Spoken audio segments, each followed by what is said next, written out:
हमारे जो रिश्ता है अमेरिका से ये काफी महत्वपूर्ण है और इसमें सिर्फ ये जो ट्रेड की बातें हो रही है तो एक चीज है, लेकिन बहुत सारे विषय के ऊपर हमारे पास संपर्क है और ये संपर्क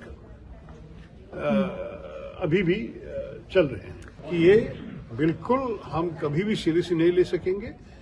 ये न्यूक्लियर ब्लैकमेल भारत कभी नहीं टॉलरेट करेंगे इस देश में। सर 25 को टॉक्स के लिए यूएस की टीम यहाँ आ रही है। देखिए ये तो एक रूटीन नेगोशिएशन, एक राउंड के बाद अगले राउंड का डेट तो फिक्स हो जाता है, तो 25 अगस्त को ये लोग आना था। अब तक इसमें कोई चेंज नहीं है। देखिए हमारा तो आज ये 3 घंटे की मीटिंग हुई है। फॉरेन सेक्रेटरी, कॉमर्स सेक्रेटरी, दोनों सचिव आके कमेटी के 22 अंग जो आए थे उनको सब समझाया। मेरे ख्याल में अंत में करीब 50 से ज्यादा प्रश्न पूछे होंगे हमारे कमेटी के अंग, और इनमें से सारे विषय हमें चर्चा करने का मौका मिला। ये भी स्पष्ट हुआ कि हमारे जो विदेश कार्य के सचिव हैं उन्होंने कह दिया कि हमारे जो रिश्ता है अमेरिका से ये काफी महत्वपूर्ण है और इसमें सिर्फ ये जो ट्रेड की बातें हो रही है तो एक चीज है, लेकिन बहुत सारे विषय के ऊपर हमारे पास संपर्क है और ये संपर्क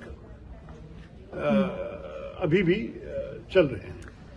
कॉमर्स सेक्रेटरी ने भी डिटेल में हमें ये ट्रेड विषय के बारे में बता दिया और जितने भी क्लैरिफिकेशंस हमारे मेंबर्स चाहते थे ये सारे क्लैरिफिकेशंस उन्होंने दे दिए।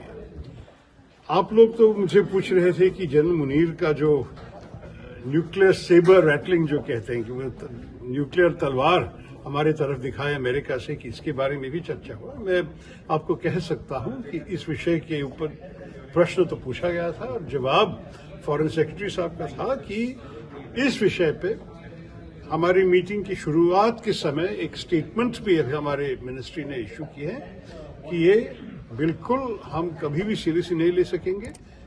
ये न्यूक्लियर ब्लैकमेल भारत कभी नहीं टॉलरेट करेंगे इस देश में, और कि मुनीर जी ने एक देश जो हमारे एक अच्छे दोस्त वाले देश है उनके भूमि पे खड़े होकर इस किस्म की चीज कहा, ये तो अच्छा नहीं लगा और इस संदेश पे हम सबको बता देंगे। सर 25 को टॉक्स के लिए यूएस की टीम यहाँ आ रही है।